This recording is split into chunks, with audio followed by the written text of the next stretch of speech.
Good morning, my friend. It is 4 o'clock in the morning. Tata and I are up having coffee this morning, already at it. I hope you're doing well wherever you are. I realized this morning I was looking through my podcast hosting app, and there's several episodes that when we switched over from Libsyn to Podbean back in January, February, it looks like there were several episodes that got orphaned and there are no downloads of them since we switched over to Podbean. And there's an episode that I did way back in January, over 100 episodes ago, that are called Little Knives, Plumb Lines, and Shining Stars. And it's about the power of our words to either help, heal, or hurt other people. And it feels like a good time in our society right now. I just talked to the patrons a few minutes ago on a patron-only episode about learning how to take a pitch in baseball. You don't have to swing at everything that gets thrown at you. And I think this is a good episode to bring back. It looks like nobody got to hear it, so I'm not sure what happened, but I'm gonna bring this back to you as is. Little Knives, Plumb Lines, and Shining Stars. It's just about learning how to be discerning about how we choose to wield the power of our words towards other people. It can make a huge difference in your life. Don't forget wle1md.com/voicemail. We got a beautiful message from a listener named Karen that I responded to yesterday, and she wrote back. It's just a great interactive way to communicate with us, leave us messages, give us prayer requests or ideas for the podcast, or ask questions for Tata or me or Lisa, or just anything that's on your mind. You can leave a classy voicemail. Keep it classy. Don't make me have to bleep you or anything, but let me hear from you. wle1md.com/voicemail. Don't forget about the prayer wall, wle1md.com/prayer. Here's Karen for an example of what these voicemails sound like. Thank you, Dr. Warren. I appreciate your reply. It was good to hear your voice coming personally to me. I pray that your work would continue to be blessed, and I feel honored to have been part of encouraging others. May God continue to help you to encourage others and strengthen them, and may we all come to a greater knowledge of His love for us. Thank you again. Give my greetings to Tata and Lisa, and give your dogs a big hug. Bye. It's going to be a great day, so without further ado, I'm going to let you have this episode that seems to have been lost. Maybe it was just for such a time as this that it was ready for it to come out. Little Knives, Plumb Lines, and Shining Stars. Be careful with the power of your words. They are more powerful than you might imagine, and God expects us to use them to heal and not to hurt, and He expects us to start today. Hey, my friend, good morning. It is early, 4:45 on a Friday morning. It is the 15th of January already. I can't believe it. We're halfway through January in this new and already crazy 2021. I waited a couple of days because we've had this crazy windstorm in Nebraska, and it actually was going to record this episode 2 days ago, and it's so windy you can hear it coming down the chimney and everything. And this morning I said, you know what, if I wait for this windstorm to end, I'm going to be really behind with this episode. So I went ahead and recorded it. You'll probably hear some noise in the background because it is really crazy. I don't know what's going on. It's not cold, hasn't been raining, it's not snowing, it's just windy. It reminds me of being in Wyoming, except it would be Wyoming windy every day, and in Nebraska it's a little bit more surprising because it doesn't seem to happen quite as often, but boy, it's windy today. And Harvey and Lewis are still sleeping, believe it or not, so I'll be surprised if we get through this without waking them up, but we're going to go for it. In a couple of hours, I'm going to have a conversation that will become a podcast episode with my cousin Will McDonald. I'm excited about that. He's got a really cool story to share with us. And this morning, though, I've been I've been ruminating on 3 different little ideas, none of which seemed like they could become a whole episode, but they probably could. One of them was a dream I had a few days ago. One of them was something that happened in the operating room.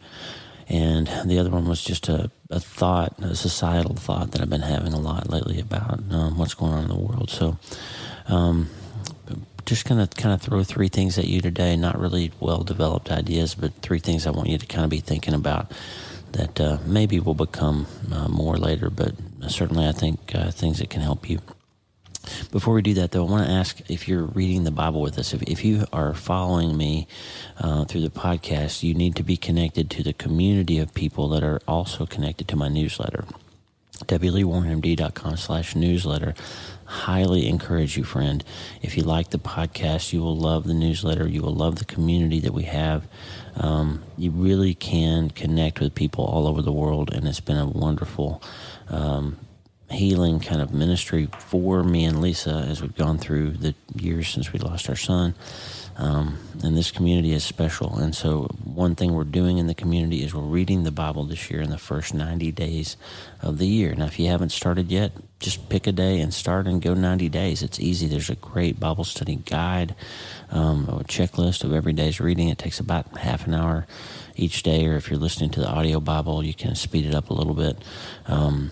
But it's worth it to see the story of God's people throughout creation, or throughout history, rather, and how, we're not that different, really, since we started, to get an understanding of what God's doing and what He's always been about. And in times like these, when it seems like the world's completely nuts and that we're going through unprecedented things, it really is grounding and helpful and healing and encouraging to read the Bible. So if you haven't started that, or if you are doing it, let me hear from you. Send me an email, lee@drleewarren.com, if you're interested in doing that. I'll send you the resources and help you get started, and it's worth it. If you've never read the Bible, highly encourage you to do that. Hey, today we're going to talk about a few little things. One, a story about little knives in the operating room.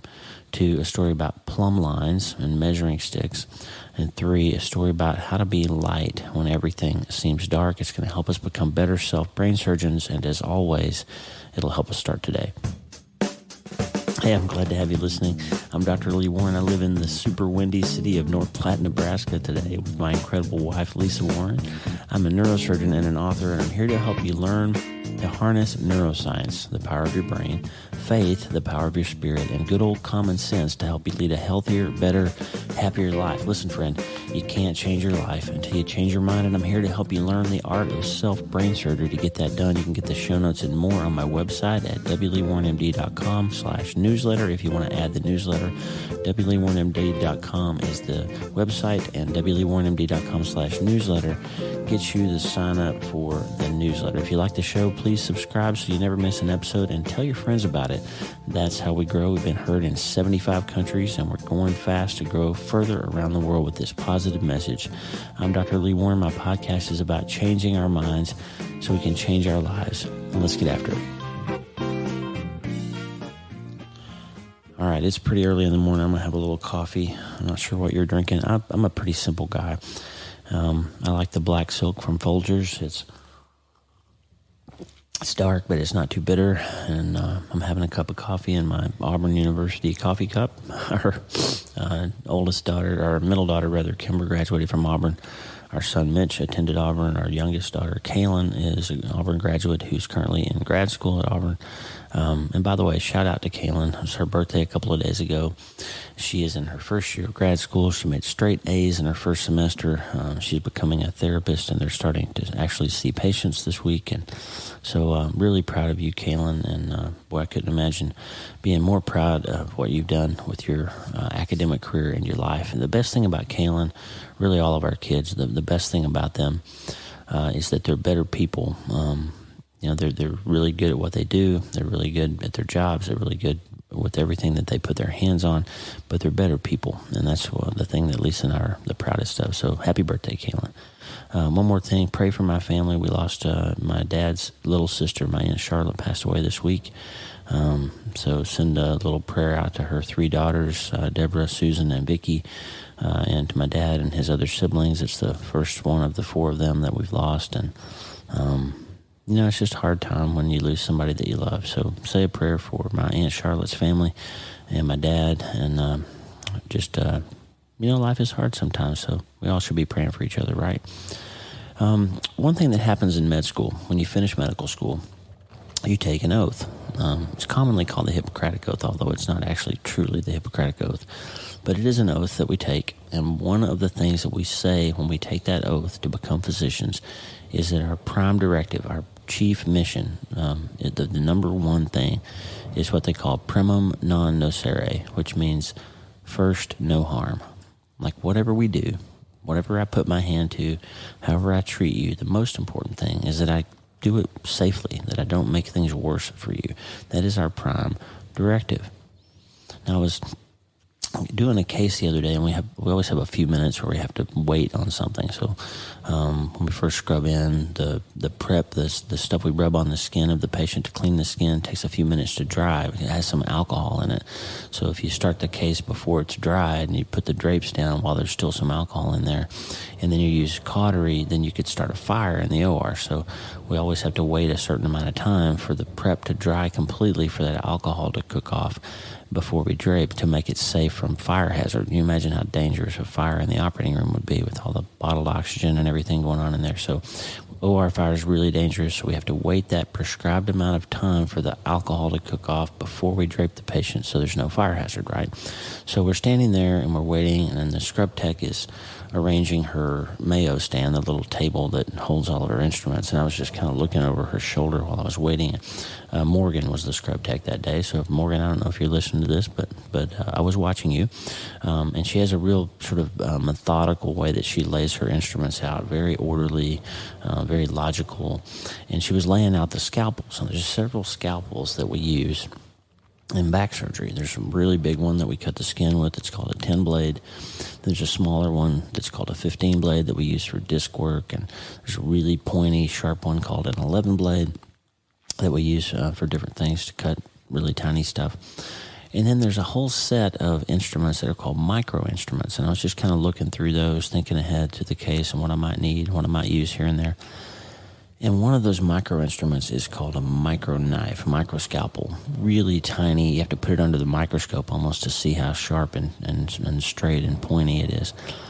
And I had remembered, as I was looking at those little knives, little instruments, I remembered many years ago when I was training that I was watching a surgeon, was just watching because I wasn't qualified yet to do the procedure, watching a surgeon take a tiny brain tumor out of the cerebellopontine angle, which is a place in your brainstem in the back of your head, kind of if you stuck your finger behind your ear and that bone back there, the mastoid, if you could go inside your head from there, you get into the angle between the cerebellum, which is the back part of your brain, and the brainstem, the pons. There's a little gap in there where there's a bunch of cranial nerves that move your face and the ones you hear with and all of that. And sometimes you can get a tumor on that cochlear nerve, the vestibulocochlear nerve, the one that you hear with. And that little tumor grows slowly, and over time the facial nerve, which is the nerve that moves your face, will kind of get wrapped around the tumor, and when you're taking that tumor out, you have to be really careful because the facial nerve is really tiny. It's like the size of several of your hairs kind of bundled together, really tiny little nerve.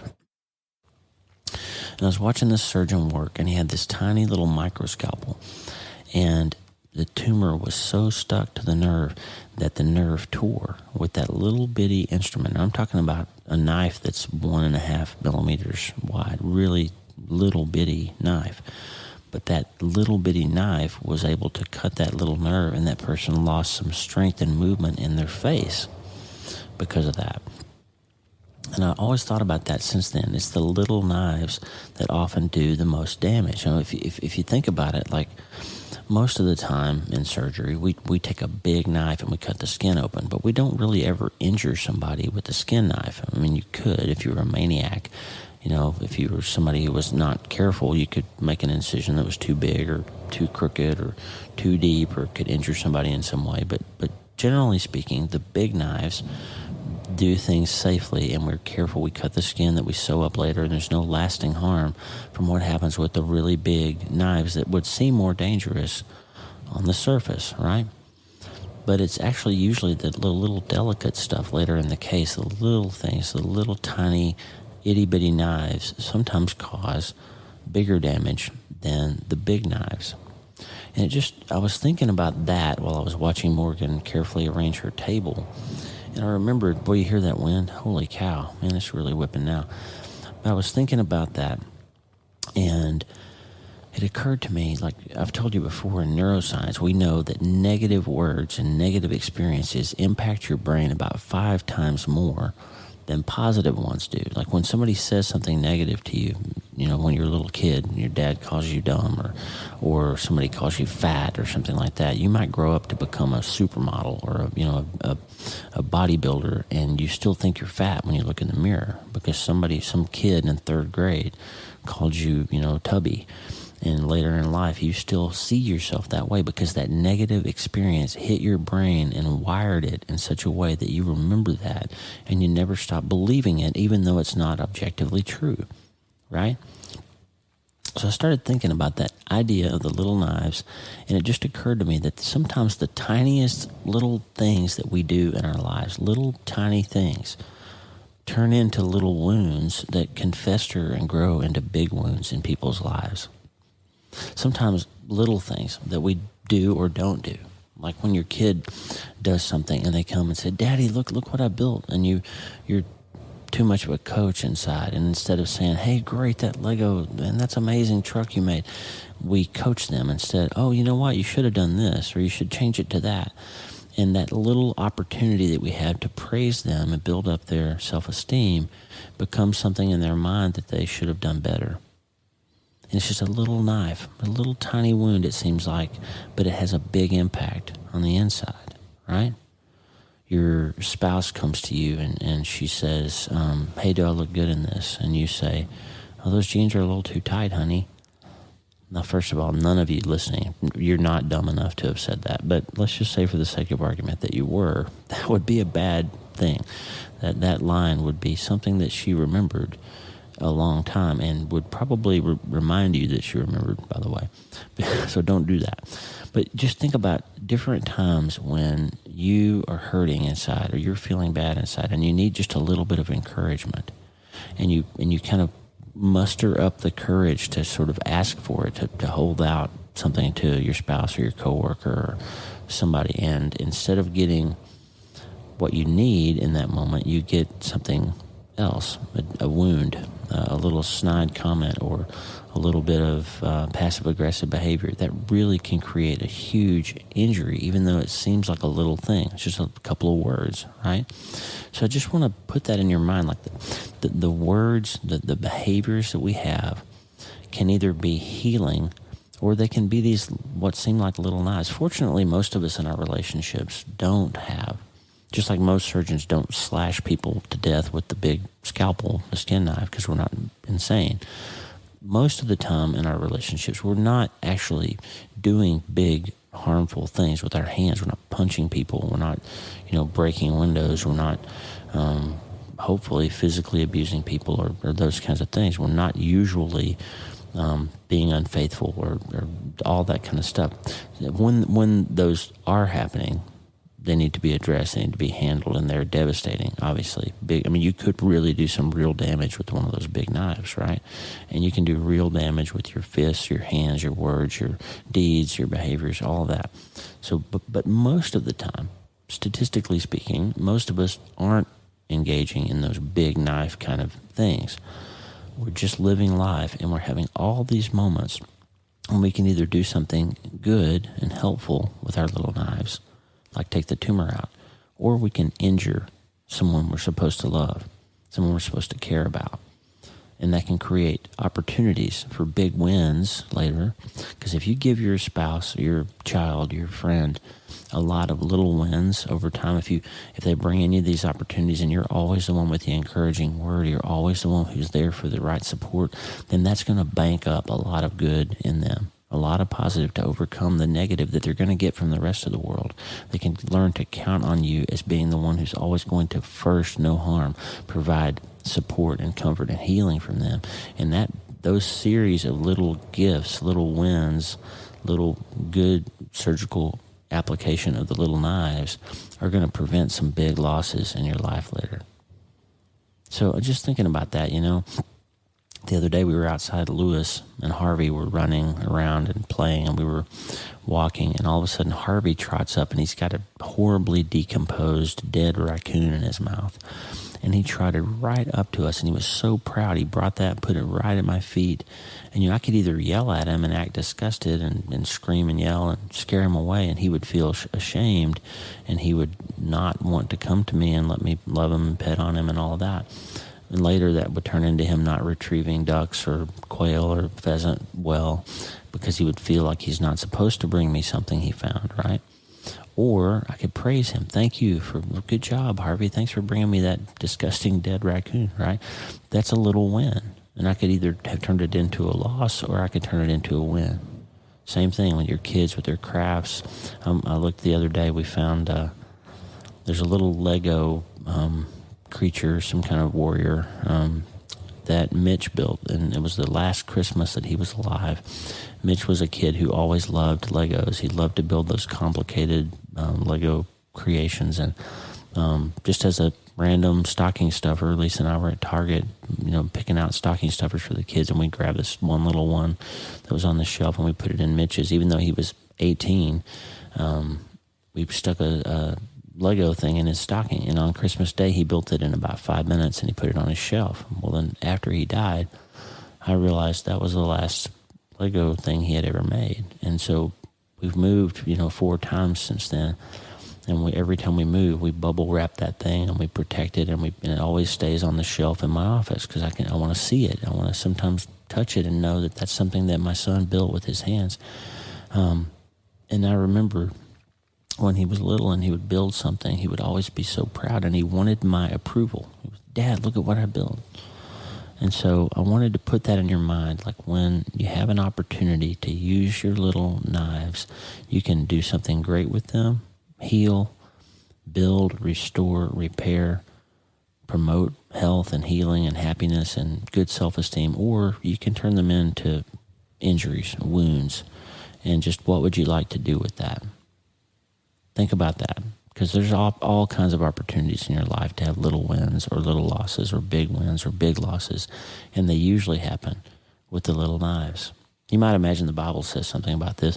There's at least 5 scriptures that I found real quickly that relate to this. Proverbs 18:21, death and life are in the power of the tongue, and also those who love it will eat its fruits. So you get to choose. You're going to bring death or life with your words. Ephesians 4:29, let no corrupting talk come out of your mouth, but only such that is good for building up, that it may give grace to those who hear. So God says it plain.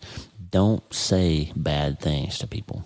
Use your words for good. Proverbs 12:18, there is one whose rash words are like sword thrusts, but the tongue of the wise bring healing. There's an idea about knives, right? Your words can be like knives that wound people and harm them, or you can be wise and heal people with how you speak. Matthew 12:36, I tell you, on the day of judgment, everyone will give account for every careless word they speak. Holy cow.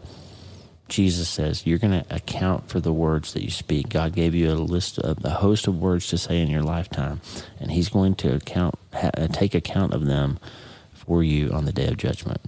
Think about that one. Proverbs 15:1, a soft answer turns away wrath, but a harsh word stirs up anger. I think I've made the point. Be careful with your words. Use your little knives for good. First, no harm. Now let's switch gears. Let's talk about social media for just a second. I think I told you last week, I deleted all my social media accounts. I got really frustrated when Twitter banned the President of the United States because they said he was inciting violence. And it's interesting to me that, but President Trump's now been impeached twice. And whatever you think of him, he has been impeached twice for things that the Democrats have alleged that he said. And in both cases, the transcript of what he actually said is publicly available. And so this is 2 times that the Democrats have impeached the President of the United States for something that they wanted him to have said. But you can actually listen to what he did say, and he didn't say the things that they said he said. So it's interesting to me that Proverbs 20:23 said, the Lord detests double standards. He is not pleased by dishonest scales. And the 9th commandment says, do not bear false witness against your neighbor. So the fact is, we now have a president who's been impeached twice over a double standard, because there are multiple examples of Kamala Harris and Maxine Waters and Nancy Pelosi and others last summer encouraging people to riot and burn and pillage and loot, and literally saying those words. Nancy Pelosi said, I don't know why people aren't in the streets protesting. They should be. So they're impeaching the president over something that he did not say that they claim he said, and they're not impeaching themselves over things that they actually said that they're denying that they said. That's the definition of a double standard. Again, not a politics conversation, but I decided if Twitter's going to take the president off for something that he did not do, I don't want to be giving them money. I don't want to be participating in funding the companies who then turn around and use those billions of dollars that this amazing country has provided them and use it to censor and promote ideologies that I don't agree with. So I took myself off of social media. And so I canceled it because the Lord doesn't like double standards, and I don't want to have one. And so while I was thinking all those thoughts about, how much it bothered me that somebody had a double standard, I had a dream in which a person was walking with me. In the dream, I thought it was God. And I'm not prophesying or any of the weird stuff like that.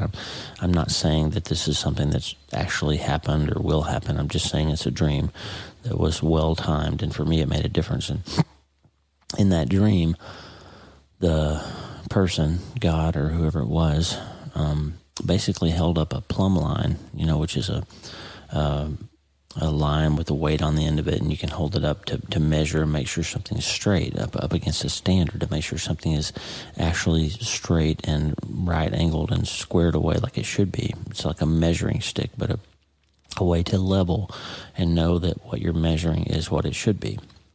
In Amos chapter 7, verse 7 and 8, there's a similar story where it says, "Thus he showed me, and behold, the Lord was standing by a vertical wall with a plumb line in his hand.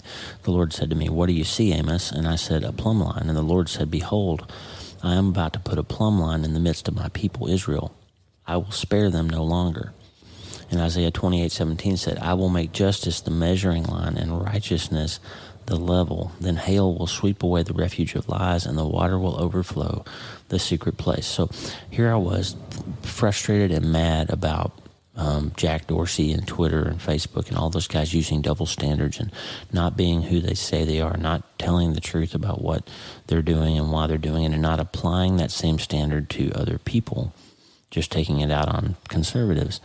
And I have a dream in which God is saying to me, "Hey, here's the standard I set up for your life, Lee, and here's the plumb line measured against you, and you're not measuring up."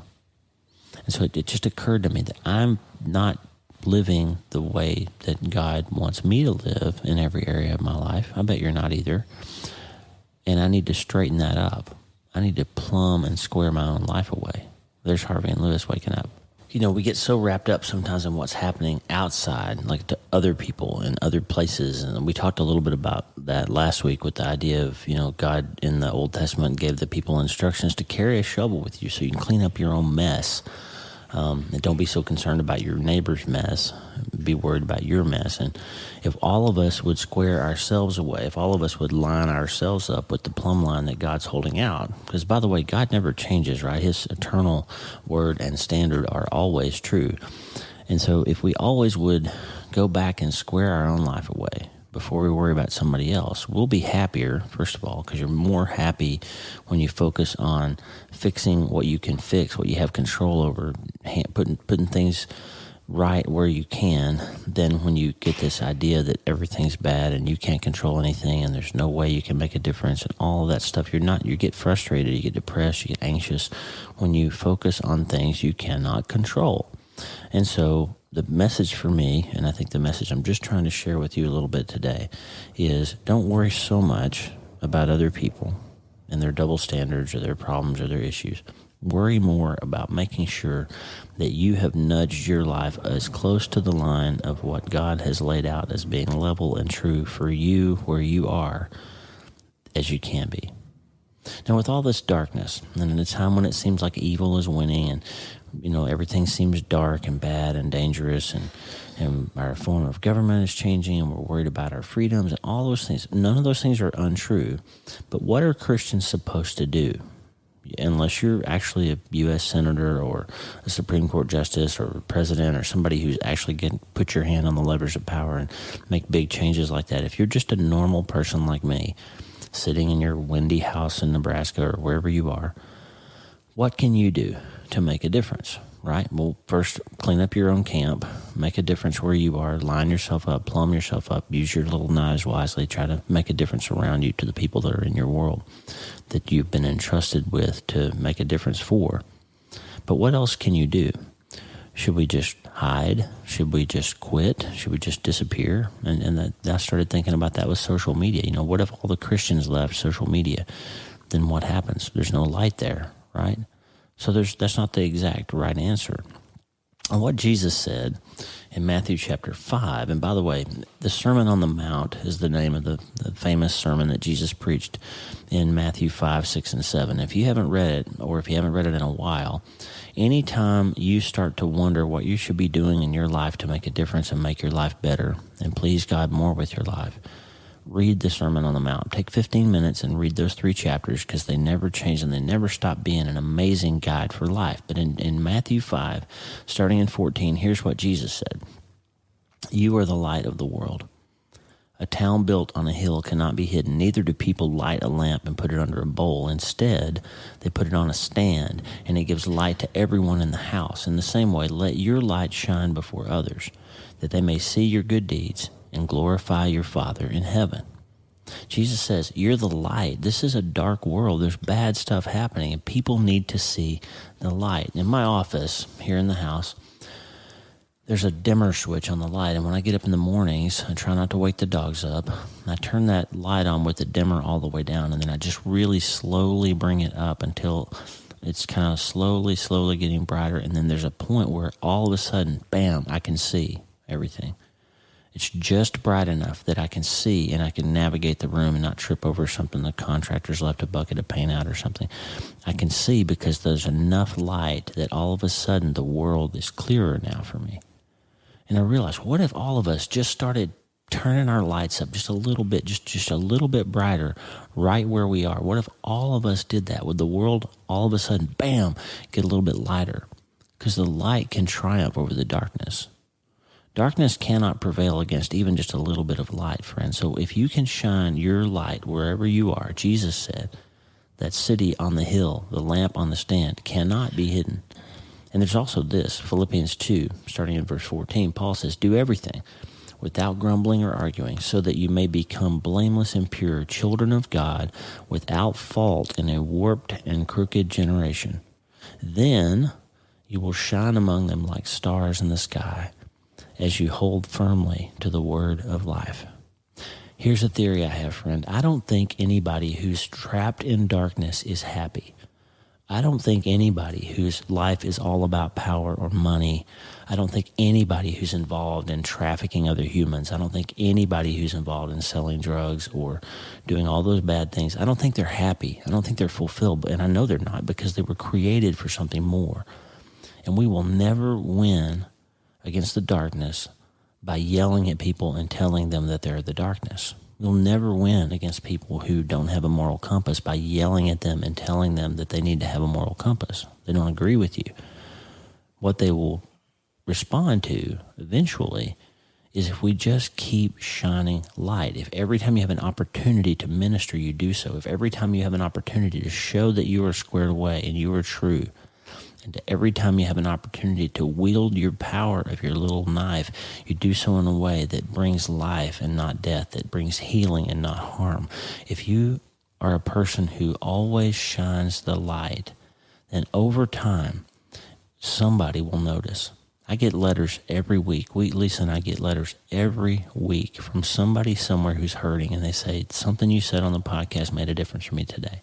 And that's why I do it. I'm not making money off this podcast. In fact, my entire operation with my website and my newsletter and the podcast and all that, we're spending about $1,500 a month to do this. But we don't do it for the money. We do it as a ministry because somebody out there needs to hear a little bit of light. They need to see a little bit of something other than darkness. They need to hear me lift them up with an apt word, a timely word, aptly spoken. Proverbs said it's like apples of gold and settings of silver, right? Just you need to bring the right word. And we need to be doing self-brain surgery because that's how we become happier, and that's how we shine the light. And that, my friend, is how we will win. Look, I know things are hard, but wherever you are, whatever you're going through, you are there. You're in that place at that time to make a difference. So start where you are. Clean up your world. Square yourself away to the plumb line. And when you're dealing with others, watch out for how you use those little knives, because that's where the damage happens, but it's also where the little wins, the little bits of healing instead of hurting happen. That little bit of help and hope instead of pain. Let's renew our oath. First, no harm. Every way in your life in which you could either do harm to someone or help them, choose to help them. Be a little bit brighter than the world around. Then step up and have the courage to measure yourself continually against a plumb line of God's word and his standard, because he doesn't change. And no matter how crazy the world gets, you will be so much happier, so much more at peace when you square your life up to the line. And that's where freedom happens. Everybody thinks that inside of religion, inside of God's word, there's restriction and there's oppression, but there's not. When you drive down a road, on a mountain road that's got deep ravines on either side and there's guardrails on the side, you don't look at the guardrails and say, those are restricting my freedom. You don't want to drive off the cliff. The guardrails are there to set the edges for you so that you have the freedom to drive all over the place safely, right? That's what guardrails are for, and that's what the plumb line's all about. God's saying, hey, your life is going to be better if your building is straight, if you're leveled up to the edge of where I have the plan for you. So shine your light, friend. Square yourself away. Get your little knives in order and do first no harm. But let that light shine, because we need to see you breaking through the darkness. And let's start today. Hey, thanks for listening. The Dr. Lee Warren podcast is brought to you by I've Seen the End of You, neurosurgeons look at faith, doubt, and the things we think we know, available from Waterbrook Penguin Random House, everywhere books are sold. Please don't forget to support your local booksellers. You can subscribe to the show so you automatically get new episodes, and go to wleewarrenmd.com, my website, wleewarrenmd.com, for more information about everything I do, including /newsletter. Get my newsletter. The theme music is Blue Highway by Poddington Bear. You can get it free at freemusicarchive.org. And remember, you can't change your life until you change your mind, and you have to start today. I'm Dr. Lee Warren. I hope it won't be as windy the next time I talk to you, but I will talk to you soon. God bless you, and have a great day.